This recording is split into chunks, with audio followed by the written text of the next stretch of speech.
नमस्कार दोस्तों, मेरा नाम है विवेक सेंगर और आज की इस वीडियो में हम बात करेंगे ईईसीपी ट्रीटमेंट और किडनी हेल्थ के बारे में। खासतौर से जिन पेशेंट्स के किडनी में प्रॉब्लम होनी शुरू हो जाती है वो एक्यूट किडनी फेलियर के पेशेंट हो जाते हैं। ऐसे भी पेशेंट जिनका क्रॉनिक किडनी फेलियर का पेशेंट है, तो क्या ईईसीपी जैसे ट्रीटमेंट की वजह से हमारे किडनी की हेल्थ अच्छी हो जाती है और ईईसीपी ट्रीटमेंट की वजह से हमारी किडनी हेल्थ पे क्या फ़र्क पड़ता है। तो इस वीडियो में हम आज इस चीज़ के बारे में विस्तार से चर्चा करेंगे। पर आगे बढ़ने के पहले मैं आपको बता दूं कि हम लोग हार्ट के पेशेंट्स के लिए सेकंड ओपिनियन देते हैं। अगर आपको हार्ट से रिलेटेड कोई भी प्रॉब्लम है तो आप हमारे दिए गए नंबर्स पे और हमारे ईमेल आईडी पे अपनी रिपोर्ट्स भेज करके हमारे डॉक्टर्स की टीम के द्वारा आप फ्री सेकंड ओपिनियन ले सकते हैं। अगर आप हमसे पर्सनली कांटेक्ट करना चाहते हैं ऑनलाइन या ऑफलाइन तो वो पेड होता है कंसल्टेशन। लेकिन अगर आप फ्री में कंसल्ट करना चाहते हैं तो आप अपने रिपोर्ट्स को शेयर करके व्हाट्सएप के थ्रू या ईमेल के थ्रू हमसे फ्री में एडवाइस ले सकते हैं। हमारे डॉक्टर्स की टीम आपकी इसमें पूरी तरह से हेल्प करेगी। तो इस वीडियो को स्टार्ट करते हैं। तो देखिए, सबसे पहले दोस्तों, किडनी की हेल्थ इतनी इंपॉर्टेंट क्यों होती है?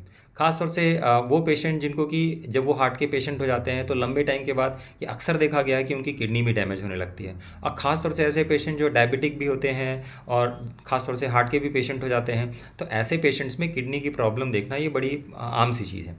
तो देखिए, किडनी के हमारे बॉडी में बहुत सारे फंक्शन होते हैं। किडनी की अगर हम फंक्शन की बात करें तो हमारे बॉडी में वेस्ट को निकालना, एसिड बेस को बैलेंस करना और हमारे बॉडी में जो कई तरह के हार्मोन्स होते हैं, जो एंजाइम्स होते हैं, उसको बैलेंस करना, ग्लूकोज को रेगुलेट करना, ब्लड प्रेशर को रेगुलेट करना। इसके अलावा हमारे बॉडी में जो विटामिन डी है, जब हम सनलाइट में बैठते हैं तो उसका एक्चुअल में जो एक्टिवेशन होता है विटामिन डी का, वो हमारे किडनी में होता है। हमारे बॉडी में जो इलेक्ट्रोलाइट्स का बैलेंस है वो किडनी की वजह से होता है।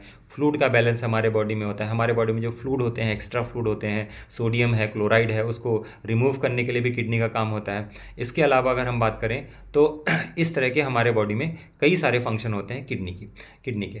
अब होता क्या है कि अगर हमारी किडनी की फंक्शनल परफॉर्मेंस कंप्रोमाइज़ होने लगती है तो ये सारे के सारे इम्बैलेंसेस हमारे बॉडी में दिखने लगते हैं। और कुछ कॉमन सिम्टम्स होते हैं। अगर किसी का बिना कारण अगर आपका बीपी अगर बढ़ा रहता है तो वो भी एक बहुत बड़ा कारण होता है कि हमारे बॉडी में किडनी डैमेज हो रही है। तो जब ईईसीपी ट्रीटमेंट की हम बात कर रहे हैं तो नॉर्मली ईईसीपी ट्रीटमेंट हार्ट के पेशेंट्स के लिए दिया जाता है। और जिन पेशेंट्स को चलने में चेस्ट पेन होता है, एंजाइना होता है, जिनके हार्ट की पंपिंग कम हो जाती है, वो पेशेंट ईईसीपी को चूज़ करते हैं अपने ट्रीटमेंट के लिए, अपने हार्ट के ट्रीटमेंट के लिए ईईसीपी जैसे ट्रीटमेंट को चूज़ करते हैं। मोस्टली मैंने देखा है कि जो किडनी के पेशेंट्स होते भी हैं वो ईईसीपी जैसे ट्रीटमेंट को कभी किडनी फेलियर के लिए चूज़ करते नहीं देखा है।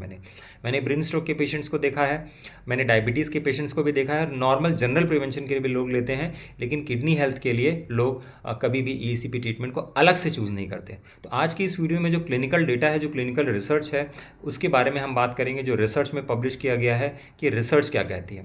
तो देखिए, ईईसीपी ट्रीटमेंट जब पेशेंट्स को एक घंटे का 35 से 40 डेज तक ट्रीटमेंट दिया जाता है तो जो हमारे किडनी को ब्लड की सप्लाई है वो लगभग 20 से लेकर 25% तक ऑन एन एवरेज ब्लड की सप्लाई बढ़ जाती है। जब ब्लड की सप्लाई बढ़ जाती है तो हमारे जो फिल्टर्स होते हैं पहले से ज़्यादा अच्छा काम करने लगते हैं। और इसका जो सीधा सीधा इम्पैक्ट आता है वो होता है कि हमारा जो फिल्ट्रेशन रेट है, जिसको कि हम जीएफआर कहते हैं, वो 20% तक ऑन एन एवरेज हमारे जो पेशेंट्स होते हैं जिनको कि किडनी की प्रॉब्लम होने लगती है उनका फिल्ट्रेशन रेट 20% बढ़ जाता है। तो अगर हम बात करें तो जो अर्ली स्टेज किडनी के पेशेंट्स होते हैं उनके लिए तो बहुत फ़ायदेमंद है, क्योंकि वो अपनी किडनी की जो हेल्थ डैमेज हो गई है, जो उनका फंक्शन कंप्रोमाइज हो गया, उसको पूरी तरह से रिवर्स कर सकते हैं। हो सकता है क्रॉनिक किडनी पेशेंट्स को वो एक अच्छे लेवल तक लेके ना पाएँ, लेकिन जो अर्ली स्टेज किडनी के पेशेंट्स होते हैं उनके लिए तो बहुत ही फ़ायदे का सौदा होता है। इसके अलावा हम बात करें कि ईईसीपी ट्रीटमेंट की वजह से हमारे बॉडी में जो कुछ वेजो कंस्ट्रक्शन हार्मोन्स होते हैं, जैसे कि एंडोथिलीन है, रेनिन है, ये वेजो कंस्ट्रक्शन हार्मोन होते हैं और ये हमारे बॉडी में ब्लड प्रेशर को बढ़ाने का काम करते हैं। इनका जो प्रोडक्शन है लगभग 75 से 80% कम हो जाता है during the period of ECP. अगर ईसीपी ट्रीटमेंट दिया जा रहा है तो हमारे बॉडी में इन हार्मोन्स का प्रोडक्शन 75 से 80% तक कम हो जाएगा। और जो सबसे बड़ा फायदा ये होता है कि जैसे ही ईसीपी ट्रीटमेंट स्टार्ट करते हैं, क्योंकि किडनी के पेशेंट्स के साथ सबसे बड़ी प्रॉब्लम क्या होती है, यूरिन आउटपुट कम हो जाता है। जब यूरिन आउटपुट कम हो जाता है तो ऐसे पेशेंट्स को ये भी बोला जाता है कि आप थोड़ा लिक्विड भी कम लो, है ना, क्योंकि किडनी ऑलरेडी डैमेज हो रही है तो आपका यूरिन का। लेकिन इसका जो सबसे एडवर्स साइड इफेक्ट है वो ये कि हमारे बॉडी में जो सोडियम है, जो क्लोरीन है, जो क्लोराइड है, ये एक्यूमुलेट होने लगता है और ये जाकर के हमारे बॉडी में अलग अलग तरह से प्रॉब्लम क्रिएट करता है।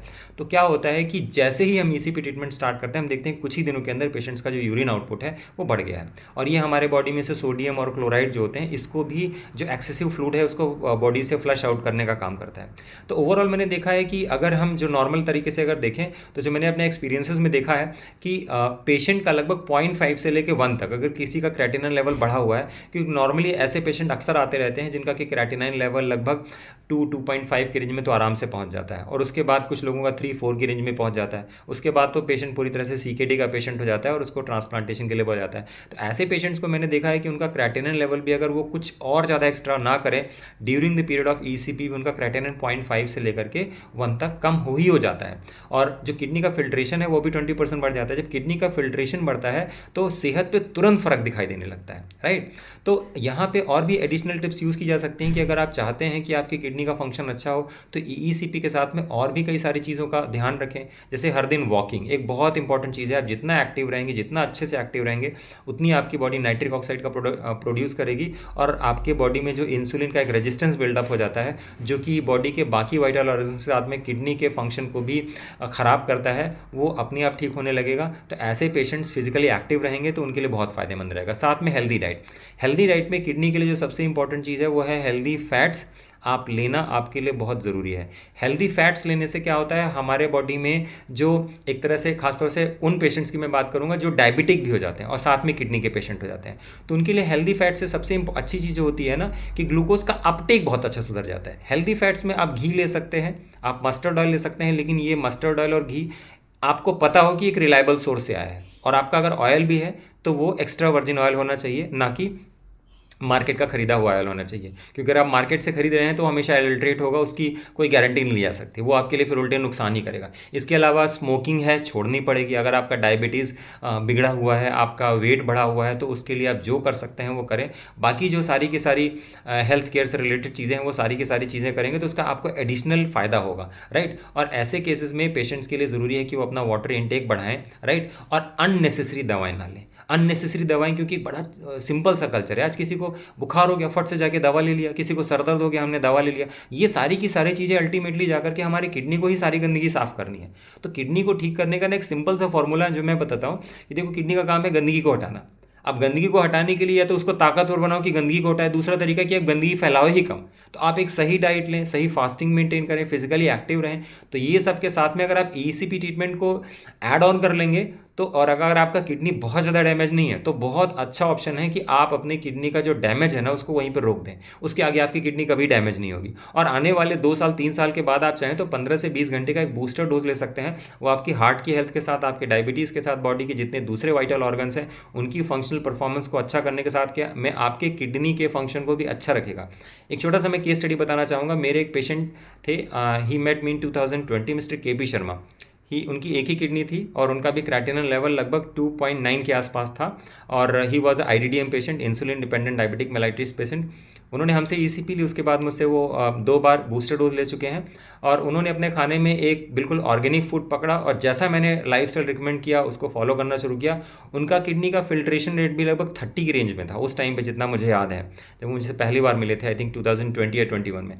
आज के टाइम पे he is on 0 medicine, no insulin dependency, no diabetes medicine, कुछ भी कोई दवा नहीं है। उनकी ऑलरेडी 2 एंजियोप्लास्टी हो चुकी थी। तो इसके अलावा उन्होंने अच्छी खासी मसल्स भी बिल्ड की अपने डायबिटीज़ को रिवर्स करने के लिए। मेरे गाइडेंस के हिसाब से उन्होंने मसल बिल्डिंग पे भी काम किया, जिसकी वजह से आज वो पूरी तरह से दवाओं से मुक्त है। तो मैं वही बताना चाहता हूँ कि किडनी का लेवल 3.5 की रेंज में जाना या एक बार कई मल्टीपल मेडिसिन पे आ जाना, ऐसा नहीं कि आप अपनी बीमारी को रिवर्स नहीं कर सकते, लेकिन हाँ उसके लिए डेडिकेशन चाहिए, उसके लिए